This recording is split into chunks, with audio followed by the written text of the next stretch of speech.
Hello, welcome to my toilet review of The Woman in the House Across the Street from the Girl in the Window. This is a mouthful to say.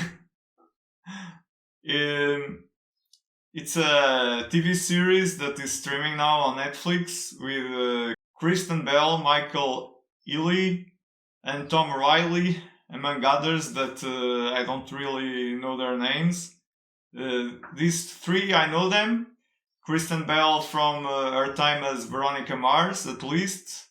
Michael Ealy from Almost Human. I think that's the name of the sci-fi show with him and Carl Urban. And Tom Riley from Da Vinci Demons. This is like a satirical take on the murder mystery and the woman or the neighbor across the street that is watching something suspect in the new neighbor's house or wherever. Like recently, there was a movie on Netflix that was The Woman in the Window, and this is very similar in the plot, but then there are parts that are kind of making fun. Some parts are paying homage. It's like a tightrope that they are trying to walk, and I don't think they always were able to walk that tightrope. They stumbled. I don't think they fall from the rope. I think they stumble a lot. I was expecting something better. The performances are great. I think all the actors from all the roles, very stereotypical roles, all of them did a great job. Especially Kristen Bell, that is in the show all the time, but the others that are mostly supporting cast, they also did a great job. I wish there were more of Tom Riley, and I think the chemistry between Kristen Bell and Michael Ealy wasn't great, but it wasn't awful. Maybe I need to go into spoilers, I'm not sure. The tightrope is between a complete satire or a complete homage. And most of the times they are not one way or the other. Most of the times they are doing it correctly, well balanced, the satire and the homage and the seriousness. But other times they go completely off the rails with the satire, but then they come back, and sometimes seems it's too serious. There are a lot of absurd parts, like the main character, played by Kristen Bell, survived her child that died on the hands of a serial killer in a prison because her husband is a therapist that specializes in serial killers, and he takes the daughter to work. Take your daughter to work, or take your kids to work day, and he goes with her to a prison. That's completely absurd, makes no sense. It kind of makes sense in this series, but still doesn't make sense.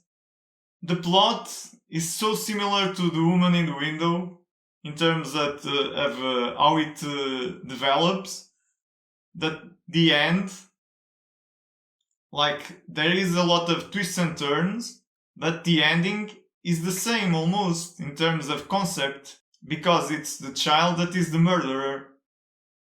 But then it makes no sense because she's so small, and there's a fight that is absurd at times, most of the times. But anyway, like, I did enjoy the series. I think Kristen Bell did a great job.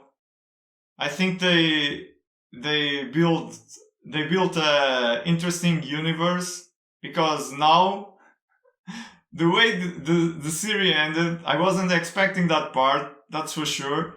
They open up a world of possibilities, because now she's head on in another murder mystery on a fucking plane.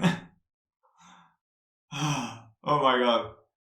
But yeah, I think the writing is mostly great. There is some interesting like tidbits, Easter eggs, especially the one that I noticed, the tombstone from the daughter. The engraving keeps changing. There are three different ones. The amount of red wine she drinks is amazing. The amount of corks she has is also amazing. And I love the corkscrew she has. I want one. It's so easy to use, so fast to take out the cork. Yeah, stuff like that. It's a great concept, difficult to execute, not always well executed, but in the end, I think it was worth the shot. It was worth my time because it's a short series with 8 episodes of half an hour, so the commitment is 4 hours. And I do recommend it if you were interested by the trailer, because if you look at the trailer, you either are in or you're out, because you notice this is kind of mocking the concept, and if you are not up to a satire with this concept, you are out, so you are not going to watch it anyway, even if everybody was saying, oh, it's amazing. But like, it's not amazing, it's just good. I'm not sure if it's for everybody that was interested by the trailer, because I think the trailer showed it to be more satire than serious, and this is a difficult balance in between. So all that said, I'm going to give it 3 poop emojis. It's almost just 2, but it stinks too much to be just 2. So 3 poop emojis. It stinks at times, not all the times. I liked it. I do recommend it, but still, be careful. It's not as great as it could be. Anyway, now I need to flush. Tchau, tchau. Oh, limpar o cu agora com um bocado de papel. 1, 2, 3, 4. Pá, pois é naquela, tem de ser.